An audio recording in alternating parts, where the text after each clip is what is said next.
আমরা বাংলা ব্যাকরণ সম্পর্কে এখন কিছু পড়ব। কিছু গুরুত্বপূর্ণ তথ্য অর্থাৎ উপসর্গ সম্পর্কে জানবো। উপসর্গ সম্পর্কে জানবো, উপসর্গের বৈশিষ্ট্য, উপসর্গের কাজ, প্রশ্নগুলো যেভাবে হতে পারে সেই বিষয়গুলো জানবো। বাংলা উপসর্গ জানবো, তৎসম উপসর্গ সম্পর্কে জানবো, ফরাসি তৎসম উপসর্গ ইত্যাদি সম্পর্কে জানবো। এছাড়াও কিছু কৌশল আমরা শিখবো কীভাবে এই উপসর্গগুলো বের করব। এরপরে আমরা অনুসর্গ পড়ব, ক্রিয়াজাত অনুসর্গ কি সেই বিষয়গুলো জানবো। এর পরবর্তী টপিক রয়েছে সন্ধি, যে সন্ধি আজকে করবো না, পরবর্তী দিন করবো। চলুন আজকে আমরা হচ্ছে উপসর্গগুলো জেনে আসি।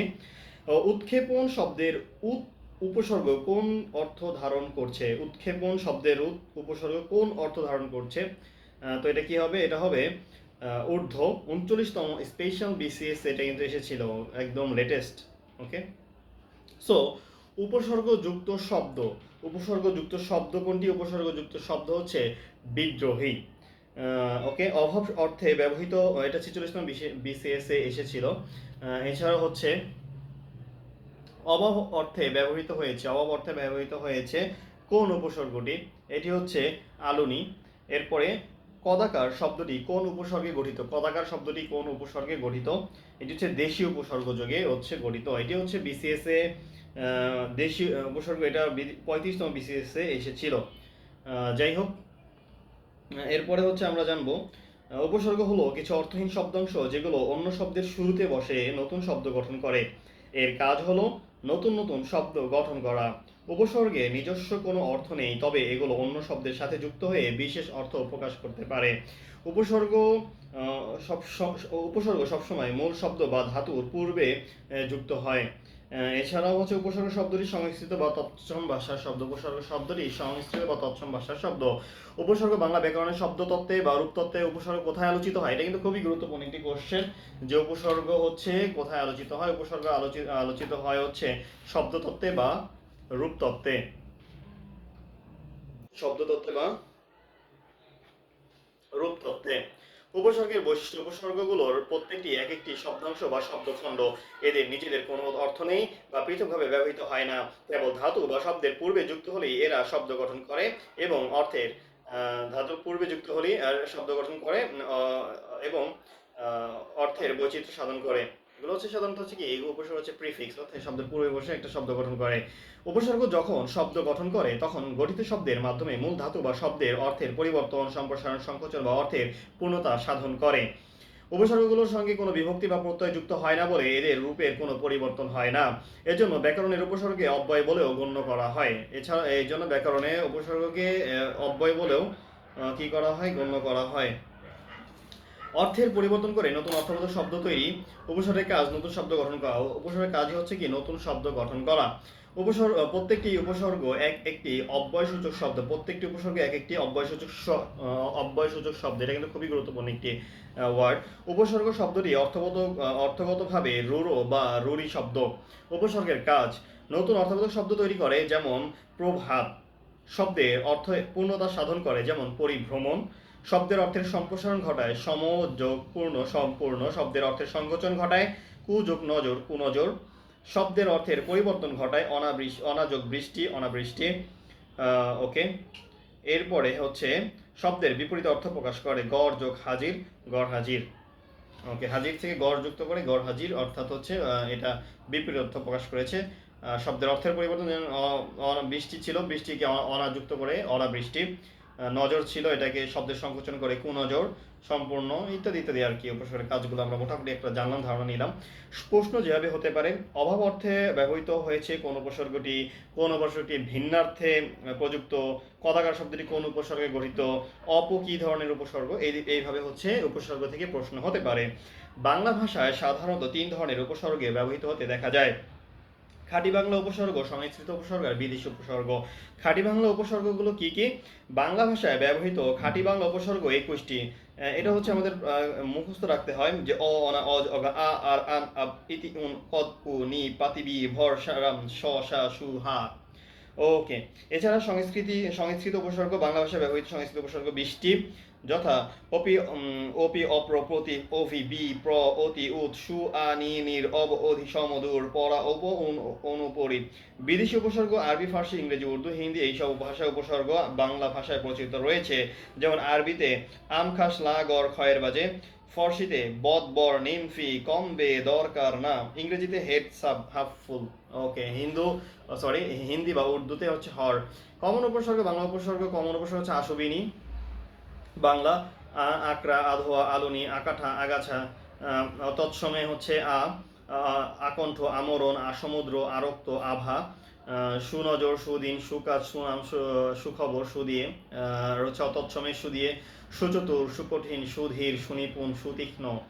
বি দিয়ে বিভূই, বিপদ, ওখানে তৎসময়ে বি দিয়ে বিধৃত, বিশুদ্ধ, বিজ্ঞান, বিবস্ত্র, বিশুষ্ক ইত্যাদি আর কি। নিতে হচ্ছে নি দিয়ে নীলাজ, নিরোধ, নিভোজ, নিভাজ, নিবৃত, নিবারণ, নির্ণয়, নিধাগ, নিদারুণ, নিষ্কলুষ, নিষ্কাম।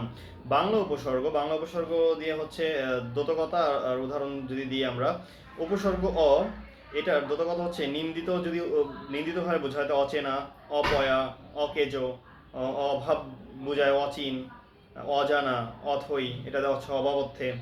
ওকে, আর অ দিয়ে হচ্ছে ক্রমাগত, অঝোর, ক্রমাগত বোঝাচ্ছে। অজ, এটা হচ্ছে নিতান্ত মন্দ, অজপাড়া, অজমূর্খ, অজপুকুর, নিতান্ত মন্দ। অজ দিয়ে হচ্ছে এই বাংলা উপসর্গ। অনা, অনার ক্ষেত্রে হচ্ছে অভাব, ছাড়া বা ব্যতীত, অশুভ, অনাবৃষ্টি, অনাদর, এই অনা দিয়ে হচ্ছে অভাব যদি বোঝায় অনাবৃষ্টি, অনাদর। অনা দিয়ে ছাড়া বা ব্যতীত বোঝায় অনাসৃষ্টি, অনাচার। অনা দিয়ে হচ্ছে আমাদের অশুভ বোঝায় অনামুখ। আ দিয়ে অভাব বুঝাইলে আকারা, আধোয়া, আলুনি, অন। আ দিয়ে বাজে বা নিকৃষ্ট বোঝা যায় আকাটা, আগাছা। আন দিয়ে হচ্ছে না, বিক্ষিপ্ত, আনকোয়া, আনচান, আনমনা। আর দিয়ে প্রায় বা আধা, আর খেপা, আর মোড়া, আর পাগলা। আর দিয়ে বক্র বা বাঁকা অর্থ বোঝায় আর চোখ, আর নয়নে। আর দিয়ে বিশিষ্ট, আর কাঠি, আর কোলা, আর গড়া। আব দিয়ে অস্পষ্টতা, আবছায়া, আবডাল, অঘা, বোকা, অহারাম, অঘাচণ্ডী। ইতি দিয়ে পুরানো, ইতিকথা, ইতিহাস। উন দিয়ে কম, উন দিয়ে উনা, কম অর্থে বোঝায় উনপা জুড়ে, ঊনবিংশ, কম বুঝাচ্ছে। কদ দিয়ে নিন্দিত, কদবেল, কদদোষ, কদাকার। কু দিয়ে কুৎসিত বা অপকর্ষ, কুকথা, কু অভ্যাস, কুনজর, কুসঙ্গ। নি দিয়ে হচ্ছে নাই বুঝায়, নীলাজ, নিরেট, নিভাজ, নিখুঁত, কোনো খুঁত নেই এরকম। পাতি দিয়ে ক্ষুদ্র, পাতিহাঁস, পাতিলেবু, পাতিশিম। ওকে, তৎসম উপসর্গ। তৎসম উপসর্গ দোতকার সম্যক অর্থে যদি বোঝায় প্রভাব, প্রচলন, প্রস্ফুটিত, প্রজ্ঞা। প্র দিয়ে হচ্ছে খ্যাতি, খ্যাতি বোঝালে প্রসিদ্ধ, প্রতাপ। প্র দিয়ে আধিক্য যদি বোঝায় তখন প্রগার, প্রচার, প্রবল, প্রসার, প্রলয়, প্রকোপ, প্রকল্প। গতি বুঝাইলে প্রবেশ, প্রস্থান, অনুগামিতা, পোশাখা, প্রশিষ্য, বিশেষ বুঝায় প্রশাসন, প্রচেষ্টা, প্রমাণ, প্রভাব, সামনের দিকে প্রগত, অগ্রসর ইত্যাদি ইত্যাদি আর কি। অপ দিয়ে বিপরীত বোঝায়, নিকৃষ্ট বোঝায়, স্থানান্তর বোঝায়, বিকৃত বোঝায়। সম দিয়ে সম্মুখ বা সম্মুখে বোঝায়। নি দিয়ে নিষেধ, নিশ্চয়, আতিশয্য, অভাব বোঝায়। অনু দিয়ে পশ্চাৎ, সাদৃশ্য, পৌনপুনিকতা সঙ্গে বোঝায়, যেমন অনুক্ষণ, অনুদিন, অনুশীলন। পৌনপুনিকতা বোঝাচ্ছে বারবার, অনুশীলন মানে বোঝাচ্ছে কি যে আমরা একটা জিনিস যখন বারবার করি তখন সেটা হচ্ছে কি অনুশীলন হয়। এছাড়া হচ্ছে দূর, বন্ধ, কষ্টসাধ্য বোঝায়, দূর দিয়ে দুর্ভাগ্য, কষ্টসাধ্য, দুর্লভ, দুর্গম। নির দিয়ে হচ্ছে অভাব বোঝায়, নিরক্ষর, নির্জীব। নির দিয়ে নিশ্চয়, এর ক্ষেত্রে হচ্ছে নির্ধারণ, নির্ণয়। এর হচ্ছে বহির্মুখতা, বহির্মুখিতা, নির্গত, নিঃসরণ। অতিশয়, অতি দিয়ে অতিশয্য, অতিকায়, অত্যাচার, অতিশয়। অতি দিয়ে অতিক্রম বুঝায়, অতি মানব, অতি প্রাকৃত। প্রতি দিয়ে সদৃশ বুঝায়, প্রতিমূর্তি, প্রতিধ্বনি, প্রতিবিম্ব। প্রতি দিয়ে বিরোধ বোঝায়, প্রতিবাদ, প্রতিদ্বন্দ্বী। প্রতি দিয়ে কোনো বোঝায়, প্রতিদিন। প্রতি দিয়ে অনুরূপ কাজ বোঝায়, প্রতিঘাত। উপদিয়ে সমীপ্য বুঝায়, উপকূল। উপদিয়ে সদৃশ বুঝায়, উপদ্বীপ, উপবন। উপদিয়ে ক্ষুদ্র বুঝায়, উপগ্রহ। উপদিয়ে বিশেষ বুঝায়, উপয়ন, উপনয়ন, উপভোগ। অবদিয়ে হীনতা বুঝায়, অবজ্ঞা, অবমাননা। সম্মুখ বুঝায়, অবরোধ, অবগাননা। অধমুখিতা বুঝায়, অবতরণ, অবরোহণ। অল্পতা বুঝায়, অবশেষ, অবসান। বি দিয়ে বিশেষ বুঝায়, অভাব বুঝায়, গতি বুঝায়। অপ্রকৃতস্থ বুঝায়, বিকার, বিপর্যয়। ও অধি দিয়ে আধিপত্য বুঝায়, অধিকার, অধিপতি, অধিবাসী। অধি দিয়ে উপরি বুঝায়, অধিরোহণ, অধিষ্ঠান। অধি দিয়ে ব্যক্তি বা মধ্যে বোঝায়, অধিবাস। ও সু দিয়ে উত্তম বুঝায়, সুকণ্ঠ, সুপ্রিয়। সু দিয়ে সহজ, সুগম। সু দিয়ে আতিশয্য বুঝায়, সুকঠিন, সুধীর, সুনিপুণ, সুতীক্ষ্ণ। উদ দিয়ে ঊর্ধ্বমুখিতা বোঝায় উদ্যম, উন্নতি, উৎক্ষিপ্ত। উদ দিয়ে প্রস্তুতি বোঝায় উৎপাদন, উচ্চারণ। উদ দিয়ে আতিশয্য বোঝায় উৎফুল্ল, উৎপীড়ন, উচ্ছেদ। উদ দিয়ে অপকর্ষ বোঝায় উৎকোচ, শৃঙ্খল। পরি দিয়ে বিশেষ বোঝায় পরিপূর্ণ। পরি দিয়ে শেষ বোঝায় পরিশেষ। পরি দিয়ে সম্যক বোঝায় পরিশ্রান্ত। পরি দিয়ে চতুর্দিক বোঝায় পরিক্রম। ফার্সি উপসর্গ যদি আসি, নিম, নিম দিয়ে আধা বোঝায় নিমরাজি, নিমখুন। ফি দিয়ে প্রতি বোঝায় ফিরোজ, ফি হপ্তা, ফি বছর। বে দিয়ে না বোঝায় বেতার, বেগতিক, বেকসুর। দর দিয়ে মধ্যস্থ অধীন বোঝায় দরপত্তনি, দরপট্টা, দরদালান। কার দিয়ে কাজ বোঝায় কারখানা, কারসাজি, কারচুপি। বদ দিয়ে মন্দ বোঝায় বদরাগী, বদমেজাজ, বদমাস। না দিয়ে নাচার, নারাজ, মঞ্জুর, নালায়েক বোঝায়। আরবি উপসর্গ, আমসাগর। আরবি উপসর্গ হচ্ছে আমসাগর। আমসাগর। আম দিয়ে সাধারণ বোঝায় আম দরবার, আম মোক্তার। সাধারণ বোঝায় আম দরবার। খাস দিয়ে হচ্ছে বিশেষ, বিশেষ বোঝায় খাসমহল, খাস খবর, খাস কামরা। লা দিয়ে না বোঝায় লা জবাব, লা ওয়ারিস, লা পাত্তা। গড় দিয়ে অভাব বোঝায়, এগুলো কিন্তু আরবি। অভাব, গরমিল, গড় রাজি, গড় হাজির। বাজে দিয়ে বিভেদ বোঝায় বাজে খরচ, বাজে কথা, বাজে জমা। ক্ষয়ের দিয়ে ভালো বোঝায় ক্ষয়ের খা। ওকে, এরপরে যদি আমরা কিছু টেকনিক এখানে অ্যাপ্লাই করছি যে একাধিক উপসর্গ নির্ণয় আমরা কিভাবে করতে পারি, সেই কয়েকটি 5টি টেকনিক রয়েছে এখানে। কৌশলগুলো আমি আপনাদের সাথে টেকনিকগুলো আমি আপনাদের সাথে শেয়ার করছি। টেকনিক 1, প্রদত্ত শব্দে জ ফলা থাকলে তার পরিবর্তে ই কার দিতে হবে। অপর্যাপ্ত, অ যোগ পরি, অভিব্যক্তি, অভি যোগ বি। প্রদত্ত শব্দে জ বা জ ফলা থাকলে তার পরিবর্তে ই কার দিতে হবে। ওকে, অপর্যাপ্ত, অ যোগ পরি, ই কার দিতে হবে, অ যোগ পরি। অত্যুৎকষ্ট, যে জ ফলা থাকে, জ বা জ ফলা যদি থাকে তাহলে তার পরিবর্তে ই কার দিতে হবে, পরি। তার মানে হচ্ছে অপর্যাপ্ততে কি উপসর্গ রয়েছে, অ যোগ পরি। অত্যুৎকষ্ট, অতি, অতি যোগ উত, অতি যোগ উত, অপর্যাপ্ত। অভ্যুত্থান যোগ অভ্যুত্থান, তাইলে হচ্ছে কি অভি, সহজ হিসাব। ঠিক আছে, জফলা থাকলে হচ্ছে প্রথম শব্দ আর পাশে যেটা থাকবে ওই শব্দটাকে রস্বীকার দিয়ে করে দিলে হবে। অত্যাচার অতি, অত্যাবশ্যক অতি, অত্যাশ্চর্য অতি, অত্যুৎপান অতি, অপব্যবহার অপযোগ বি যোগ অব। ওকে, অপরিত্যাজ্য, অপরিত্যাজ্য অযোগ পরি। ব্যাকরণ বি যোগ আ। তারপর হচ্ছে ব্যাধিকরণ বি যোগ অধি। ব্যস্ত বি যোগ অতি। ওকে, তো আমরা এগুলো মোটামুটি জানছি। এটা ন্যূনতম, তাই নি যোগ উন। ঠিক আছে, আমরা মোটামুটি একটা ক্লিয়ার ধারণা পাচ্ছি যে জ ফলা থাকলে কি করবে, তার পরিবর্তে আমরা রস্বীকার দিলেই হচ্ছে আমার মোটামুটি হয়ে যাবে। অভিব্যক্তি, অভিযোগ বি। প্রত্যাগত, তাহলে কি হবে, প্রত্যাগত, অতিযোগ আ। প্রত্যাদেশ, প্রতিযোগ আ, এভাবে আর কি। যাই হোক, পদ শব্দে ও থাকলে তার পরিবর্তে ম দিতে হবে। যেমন অভিসংবাদ, অ যোগ বি যোগ সম। অসংযত, অ যোগ সম, মানে সম হয়ে যাবে আর কি। যাই হোক, পরিবার পদত্ব শব্দে ব ফলা থাকলে তার পরিবর্তে উকার দিতে হবে। ব ফলা যদি থাকে তার পরিবর্তে উকার দিতে হবে। স্বাগত, ছয় নিচে ব আছে, তার মানে সুযোগ আ। ওকে, তো সুস্বাগত, স্বাগতম, এই যে শব্দগুলো অপ্রপ্রয়োগ, শব্দের রূপ হলো স্বাগত। ওকে, টেকনিক 4, ন যুক্ত অবস্থা থাকলে যুক্ত বর্ণের প্রথম ন অর্থাৎ পরের যেটি থাকবে সেটির পরিবর্তে ম লিখতে হবে। ওকে, সন্নিবেশ, তাহলে সমযোগ নি, সন্নিপাত সমযোগ নি, এরকম আর কি।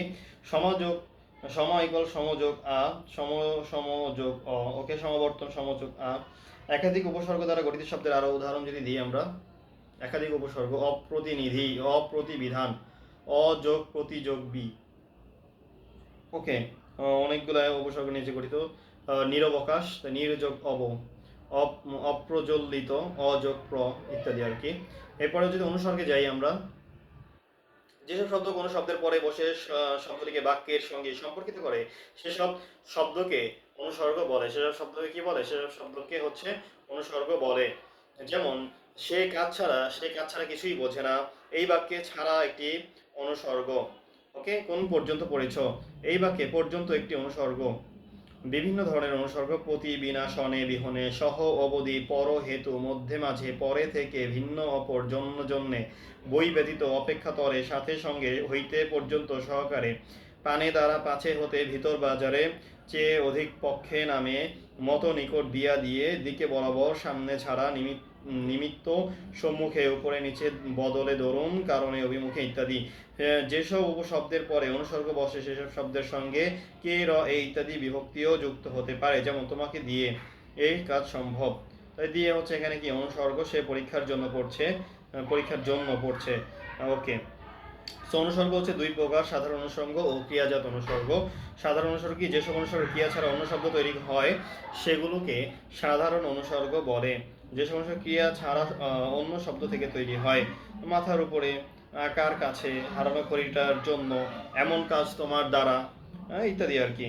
ক্রিয়াজাত অনুসর্গ যদি যাই আমরা, ক্রিয়াজাত ভালো করে, খেয়ে নাও, করে, ঢাকা থেকে, ওকে, মন দিয়ে, এগুলা দিয়ে, ধরে, বহুদিন ধরে, বলে, সে সঙ্গে যাবে বলে, ওকে, এগুলো হচ্ছে কি অনুসর্গ। কিছু গুরুত্বপূর্ণ অনুসর্গের প্রয়োগ: সহ, যেটা হচ্ছে সহগামিতা বোঝায়, তিনি পুত্র সহ উপস্থিত হইলেন, পুত্র সহ সহগামিতা বোঝায়। সহিত, শত্রুর সহিত সমসূত্রে বোঝায়। সনে, বিরুদ্ধগামিতা বোঝায়।